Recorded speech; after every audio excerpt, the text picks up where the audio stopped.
দর্শক, গোটা পৃথিবীতে একযোগে আজ অনুষ্ঠিত হচ্ছে গ্লোবাল ক্লাইমেট স্ট্রাইক। সেই গ্লোবাল ক্লাইমেটের স্ট্রাইকের অংশ হিসেবে আজ কক্সবাজারের খুরুশকুল নতুন ব্রিজে অংশ নিচ্ছে একদল তরুণ জলবায়ু কর্মী। সামনে প্রতিনিয়ত ভরাট হচ্ছে বাঁকখালী নদী, আর পেছনে দাঁড়িয়ে আছে বর্জ্যের পাহাড়।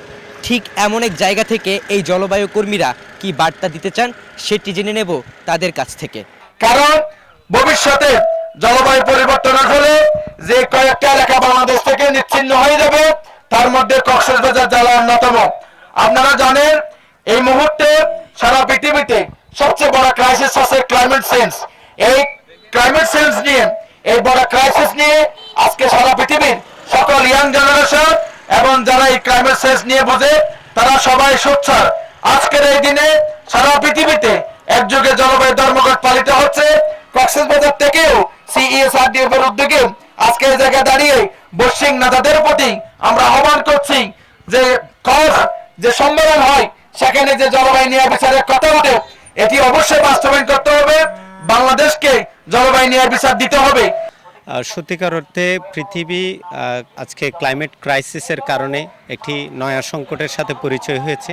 গত 2 দশকে বিশেষ করে হচ্ছে প্রযুক্তির এবং পুঁজিবাদী বিশ্বের দিকে যখন মানুষ এন্ট্রেন্স করেছে, তখন থেকে আমরা লক্ষ্য করছি যে সারা পৃথিবী যে বিশ্বায়নের কারণে যে ক্রাইসিসটা, আমরা বিশেষ করে কার্বন এমিশনের যে সংকটটা আমরা লক্ষ্য করছি, এটার ফলশ্রুতিতে সমগ্র পৃথিবী একটি নতুন ধরনের সংকটের মধ্যে ধাবিত হয়েছে, যেটার ফলে আমাদের যে সি লেভেল বাড়ছে, উপকূলীয় অঞ্চলের যে মানুষগুলা ইতিমধ্যেই ক্লাইমেট রিফিউজি হতে শুরু করেছে।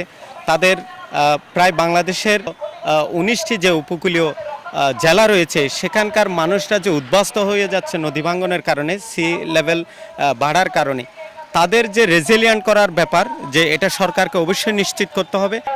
এই জলবায়ু পরিবর্তনের একটা বড় বৈশিষ্ট্য হচ্ছে এটা স্থানীয় থেকে একেবারে বৈশ্বিক বিষয়। তো এটা বৈশ্বিক লেভেলে নীতি নির্ধারণ করলেও এটার স্থায়ী বিনিয়োগ বা এটার কন্ট্রিবিউশনটা হয় একেবারে স্থানীয় লেভেলে, এবং এটা সবসময় ক্ষতিগ্রস্ত জনগোষ্ঠীর পক্ষে আওয়াজ তোলায়। আমাদের কক্সবাজার প্রতিবেশগত একটা সংকটাপন্ন এলাকা। ইতিমধ্যে কক্সবাজারে পুঁজিবাদের কালো থাবাও পড়েছে। এটা বৈশ্বিক জলবায়ু পরিবর্তনে কিছুটা হলেও অবদান রাখে, এবং এটার কারণে ইতিমধ্যে কক্সবাজারের হাজার হাজার মানুষের কষ্ট হচ্ছে, সামনে আরও বেশি হবে। এটা প্রাকৃতিক কারণে এবং মানবসৃষ্ট কারণে। আজকে পৃথিবীর ফসল উন্নয়ন হচ্ছে, আমাদের খাদ্য শস্য উন্নয়ন হচ্ছে, আমাদের খাদ্য পাচ্ছি। সুতরাং আমরা নদী দখল যদি বন্ধ করতে না পারি, তাহলে আমাদের খাদ্য সংকট অতিবিলম্বে হ্রাস পাবে। জলবায়ু পরিবর্তন বর্তমান বিশ্বে বড় একটি ঘটনা, যে ঘটনার প্রেক্ষিতে বিশ্বের সব নেতারা একত্রিত হয়ে আগামীর ভবিষ্যৎ নির্মাণের জন্য তারা কথা বলছেন। আগামীর ভবিষ্যৎ বা আগামীর যে পলিসি সেগুলো ঠিক করছেন। সেই পলিসিতে উন্নত যে রাষ্ট্রগুলা এই জলবায়ু পরিবর্তনের জন্য বেশি দায়ী, তাদের যে ক্ষতিপূরণ দেওয়ার যে কথা 1 বিলিয়ন করে, সেই ক্ষতিপূরণ যেন আমাদেরকে দেওয়া হয়।